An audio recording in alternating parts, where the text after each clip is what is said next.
Right, welcome back, everybody. I have a game with me, Jay, and I have a question relating to his years, decades of ministry and evangelizing to Muslims.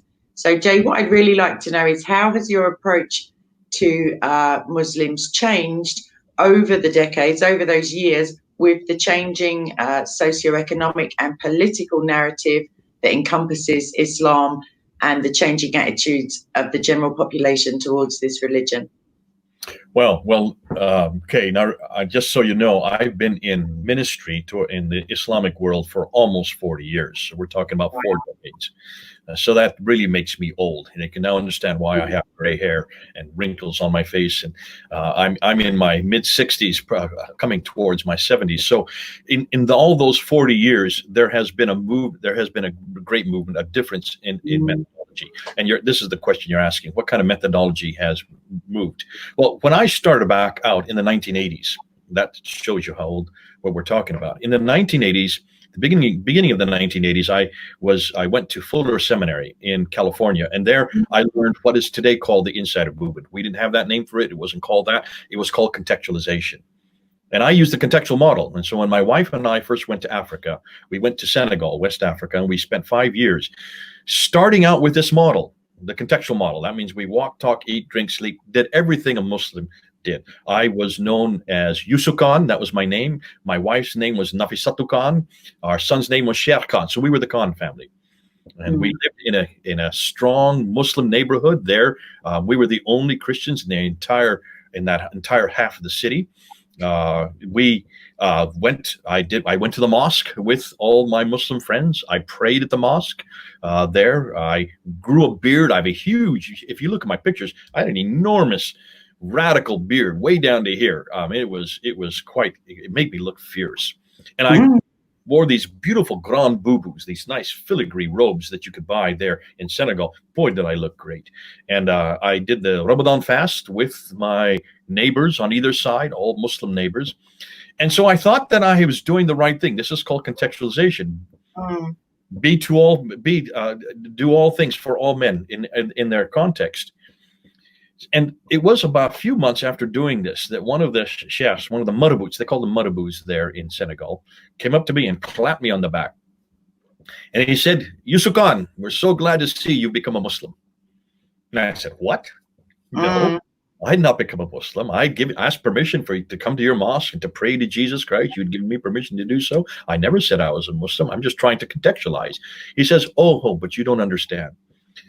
If you wear a grand boubou, only Muslims wear grand boubous here in Senegal. Only Muslims go to the mosque and pray. Only Muslims do the Ramadan fast."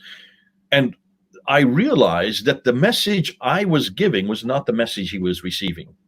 Right. This is a common mistake we have as Westerners, especially Americans have this mistake. I know in Britain they have the same mistake, the same error, the thinking that if I say this thing, they must get it because the way I'm acting, the way I'm dressing, without realizing that Islam defines its own parameters. It itself stipulates how they're to dress. We cannot impose that on them. It decides what prayer is. We do not have a right to do that. It decides what a fast is. We don't have a right to do that. And for a Muslim, if you wear a certain dress in Senegal, not other places, but in Senegal, the grand boubou was only relegated for Muslims. The Catholics never wore grand boubous. I found out later. And I had to give away all those grand boubous. They were expensive. They were beautiful. I loved them. And I had to wear these kind of pajama called anangos that looked boring. But I had to do that because so they got the right message. It was a neutral dress, and it's what the Catholics and the pagans always wore, but not the Muslims. So it was fascinating that I had to change everything, and I had to move out of the mosque, and I had to stop doing those prayers. So that's why I don't go into mosques today and pray. I won't do it because I know that Muslims will misinterpret that. In the same token, I don't think we should demand that the Muslims come to churches and get up and sing those worship hymns with us, or pray when we pray, and certainly not take communion. We would be offended if they took communion. So for the same reason, we need to be careful about contextualization. And I realized that I needed to leave contextualization and move then towards what I call apologetics and polemics. And that's where that all began. And that's when I went back and I came across a man named Dr. Carl Fander from the 1800s who used this and did this enormously all over. He did it in the Middle East. He did it in in the Balkans, and he also did it in India, primarily in India. Back then, Pakistan, India, and Bangladesh were all one country. So he did it in all those three countries. And he was amazing at what he did. And it was his model that I used. That's why we call ourselves Fander Films. That's why I am Fander Man. I named myself after him. I'm the Fander Man. Now it's P-F-A-N, so it's Fander. It's a German spelling. He was a German. He had his doctorate. He got his doctorate in Islamics, and he learned 7 languages. But what he did, Wow. he was the first one that I'm aware of that actually went to the original, or not the original, but the earliest documents on Islam. So he went to the Sirah, he went to the Tafsir, he went to the Tahqiq, he went to the Hadith. He went to all these, translated them into German and then into English, and then confronted them from within. And he confronted 2 areas. He confronted the Quran and he confronted Muhammad.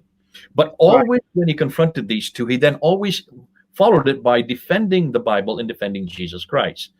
So he was the first one to start this whole paradigm of the Book of the Man. Now, he didn't call it that. That's my name for it. Yeah. I did my doctoral thesis on him, on his methodology. And that's where I learned my craft of apologetics and polemics. And basically what he was doing in the 1800s, I'm now doing in the 21st century.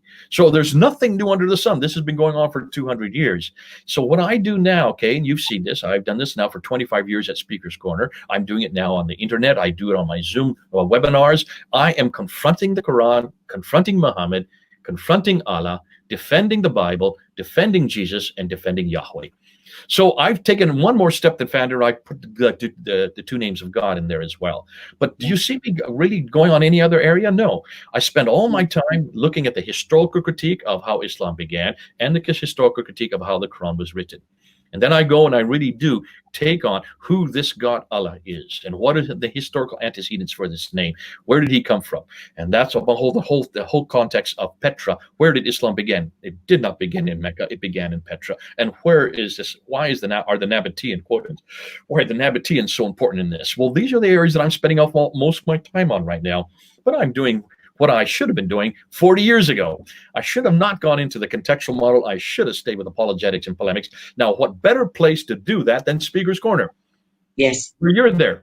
I mean, you're not there now because of the pandemic. But if your pandemic wasn't around, you're going to go right back as soon as this recedes. You're going to go right back because that's the bastion of freedom of speech. Corner is the best place to try your material, to get your new ideas, to put out what we call white papers, to get the reaction for the Muslims, to look at those reactions, and then to come up with better arguments. And so it's back and forth, cut and parry. Is unique to Speaker's Corner. There's no other place on earth like it. You are so fortunate you live in London. I loved living there for 25 years, and I've been doing this since 1992 in London.